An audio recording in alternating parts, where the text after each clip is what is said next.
Hi, my name is Alicia Alzade, and I will be explaining why azathioprine is the molecule hero of the year.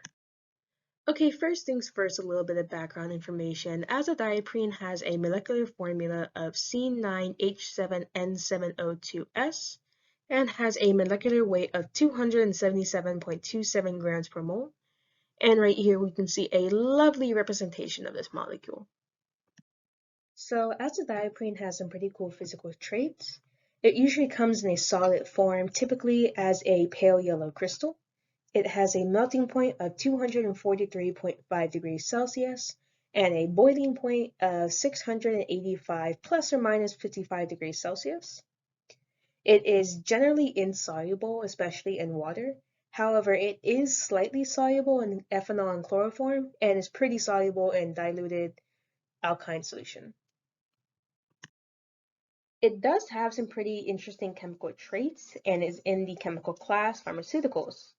Azathioprine is a pretty dangerous chemical though, as it is harmful if swallowed and can cause some pretty serious skin and eye irritation. Symptoms of exposure to it can include a bone marrow depression, a risk for infection, toxic hepatitis, and biliary statitis. When it is heated to decomposition, it can emit toxic fumes of nitric oxide. So a little bit of history on azathioprine. It was first discovered in 1957 by George Hitchings and Gertrude Elion. Azathioprine was originally used for chemotherapy until Robert Schwartz investigated its effects on immune response in 1958. He found that it greatly suppressed the formation of antibodies and antigens. This work was later used by Peter Medawar and Gertrude Elion, where they used azathioprine as an experimental immunosuppressant for heart and kidney transplants, which yielded great response. For years, azathioprine was the standard immunosuppressant until cyclosporin was introduced in 1978 and later replaced it. So a little bit of medical information. What exactly is azathioprine and how does it work? Well, it's basically an immunosuppressant drug used to aid the survival of an organ during organ transplants. It will weaken your body's immune system to prevent antibodies from essentially rejecting the new organ.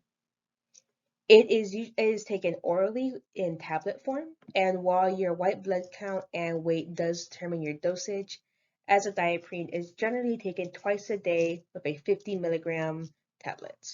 If you experience any nausea while taking it, you can usually take it with food. But a really big question is, should you take it? Before you describe azathioprine, your doctor must ensure that it's the right medication for you.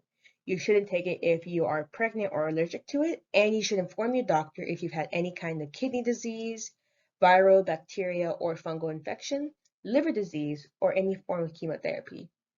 Some common side effects is nausea, diarrhea, stomach pain, hair loss, and skin rash. Azathioprine does weaken your immune system, so you can get infections more easily. These infections can become really serious and or fatal, so your doctor will need to examine you regularly while you're on this medication. So I'm nominating azathioprine as the molecule hero of the year. Through the research of Peter Medawar and Gertrude Elon, who based their work off of Robert Schurz, azathioprine has provided a safe way to conduct kidney and heart transplants. On April 5, 1962, the first successful kidney transplant occurred with the help of azathioprine. While it does have its drawbacks with weakening your immune system, it has allowed for successful, non-lethal transplants. In 1978, its role as an immunosuppressant for organ transplants was replaced by cephalosporin, as it lasts longer and has fewer negative effects. So while it's no longer the primary immunosuppressant drug for organ transplants, it still has helped pave the way for safer kidney and heart transplants. Therefore, it should 100% be the molecule hero of the year.